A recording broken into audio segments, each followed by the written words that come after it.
Good morning student. आज हम पढ़ने जा रहे हैं प्रश्नावली 1.4 का प्रश्न तीसरा। प्रश्न तीसरा को आपको अच्छी तरह से अपनी पाठ्य पुस्तक में से पढ़ लेना है। हम यहाँ उसका सार रूप में बता रहे कि वास्तव में उसमें करना क्या है। इस प्रश्न में कुछ दशमलव वाली संख्या दी है, उन्हें हमें बताना है कि इनमें से कौन सी संख्याएं परिमेय संख्या है और कौन सी संख्याएं अपरिमेय संख्या है। तो इसको हल करने से पहले हम जान लेते हैं कि वास्तव में परिमेय संख्या और अपरिमेय संख्या क्या कहलाती है। तो हम सबसे पहले पढ़ते हैं परिमेय संख्या। परिमेय संख्या वे संख्या जिन्हें p/q के रूप में लिखा जा सकता है, जहां q बराबर 0 नहीं होता, अर्थात उसके हर का मान 0 नहीं होना चाहिए। और परिमेय संख्या का दशमलव का शांत या अशांत आवर्ती होता है, या तो शांत होगा और अगर अशांत है तो आवर्ती होगा। अब शांत या अशांत क्या कहलाते हैं, इनको उदाहरण से जानते हैं। शांत का अर्थ है कि भाग देने के पश्चात दशमलव के बाद आने वाली संख्या एक निश्चित मान ही आता है, अनंत मान नहीं आता है। वह मान या तो 1 अंक हो सकता है, 2 अंक हो सकता है, 3 अंक, 4 अंक, 10 अंक, 12 अंक, एक निश्चित मान होगा, अनंत तक नहीं जाऊंगा। तो उस प्रकार का दशमलव प्रकार शांत दशमलव कहलाएगा। यह अनंत तक भाग नहीं जाता है, तो इस प्रकार का दशमलव शांत दशमलव कहलाता है। अब अशांत आवर्ती।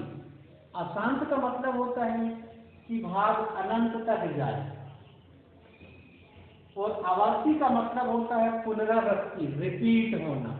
जैसे यहाँ है 73.222 अनंत तक, ये तो 2 अंक है, अनंत तक जाएगा।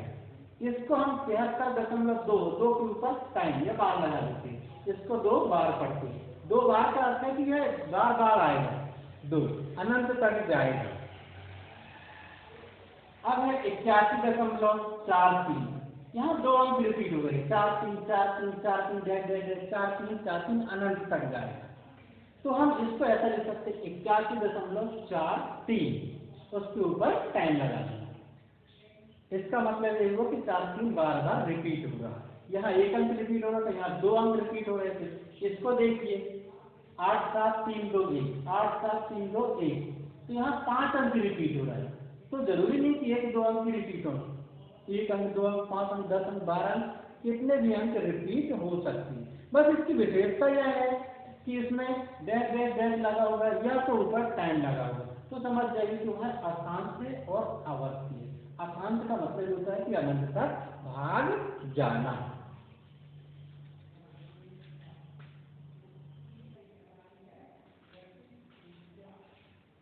अब हम पढ़ेंगे अपरिमेय संख्या। तो अपरिमेय संख्या तो हमने पहले भी पढ़ा था कि जिसे p/q के रूप में नहीं लिखा जा सकता, और इनका दशमलव प्रसार अशांत तथा अनावर्ती होता है। अशांत अर्थात अनंत तक जाएगा, और अनावर्ती अर्थात रिपीट नहीं होगा। आवर्ती मतलब रिपीट और अनावर्ती मतलब रिपीट नहीं होगा। तो इनके उदाहरण देखते हैं। जैसे इनका उदाहरण 0.1 2 1 2 3 1 2 3 4 1 2 3 4 5 जैसे अनंत तक। तो यहाँ हम देख रहे हैं यहाँ 1 2 आया, फिर 1 2 3 आया, फिर 1 2 3 4 आया, अर्थात कोई अंक या कोई ऐसी संख्या जो निश्चित टाइम के लिए रिपीट नहीं हो रही है। इस उदाहरण को भी देखते हैं।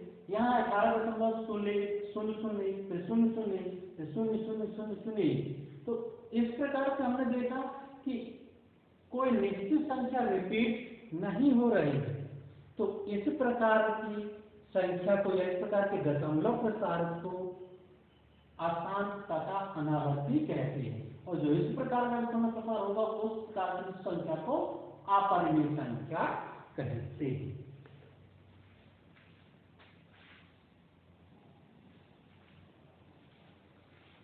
अब हम हल करने जा रहे हैं प्रश्नावली 1.4 का प्रश्न तीसरा।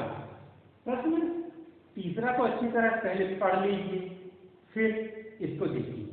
तो प्रश्न तीसरा में हमने बताया था कि हमें यह बताना है कि ये दशमलव संख्या जो दी गई ये संख्या परिमेय संख्या है या नहीं, इन्हें p/q के रूप में लिखा जा सकता है या नहीं। यदि ये परिमेय संख्या है तो यहाँ q का मान, q का रूप किस रूप का होगा यह हमें बताना है। तो हम उनको हल करते हैं। सबसे पहली संख्या देखते हैं 43.123456789। हम देख रहे हैं यहाँ केवल 9 अंक तक लिए और आगे डेश करके नहीं लिखा, अर्थात एक निश्चित अंक दिए गए। तो जब एक निश्चित अंक तक ही भाग जाए या दशमलव पद कुछ निश्चित अंक हो तो इस प्रकार की संख्या परिमेय संख्या कहलाती है। तो हम लिखेंगे कि यह दशमलव शांत है, यह दशमलव शांत है, इसलिए यह परिमेय संख्या, इसे p/q के रूप में लिखा जा सकता है। देखिए कैसे लिखा जा सकता है। हम यहाँ से दशमलव हटा देंगे, 1 2 3 4 5 6 7 8 9 तक लिखते हैं। इसके बाद दशमलव के लिए 1 लिखते हैं और उसके बाद कितने अंक हैं? 9 अंक हैं, तो 9 शून्य लगा देते हैं। 1 2 3 4 5 6 7 8 9 9 शून्य लगा दिए। हम इसको ऐसा भी लिख सकते हैं,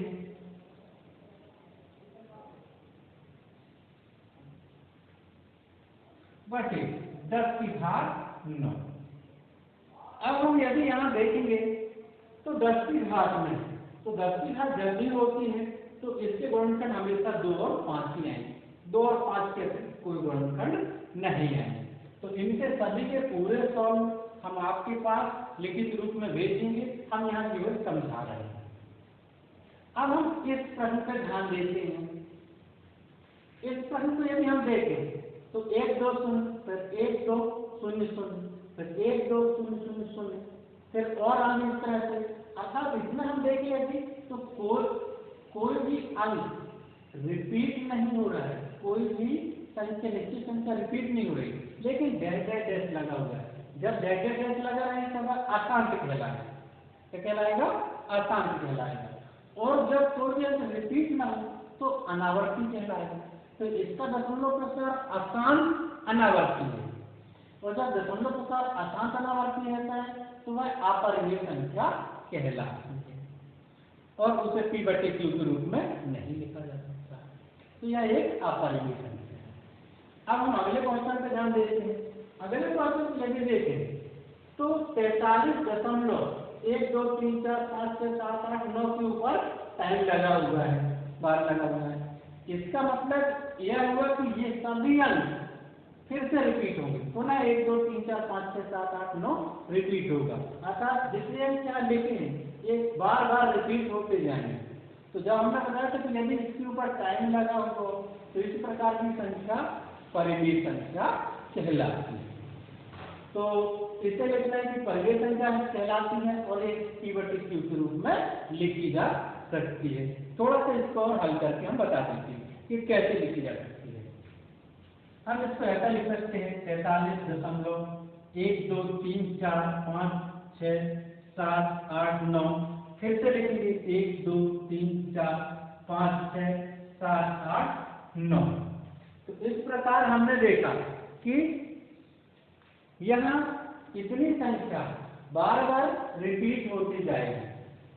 तो यह एक परिमेय संख्या, क्योंकि इसका दशमलव प्रसार अशांत है लेकिन आवर्ती है, तो यह एक परिमेय संख्या है, अर्थात इसे p/q के रूप में लिखा जा सकता है।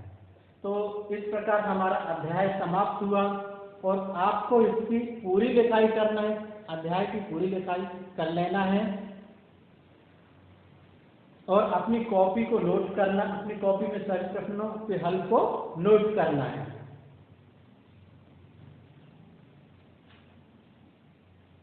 इन प्रश्नों के हल आपके मोबाइल पर भेज दिए जाएंगे।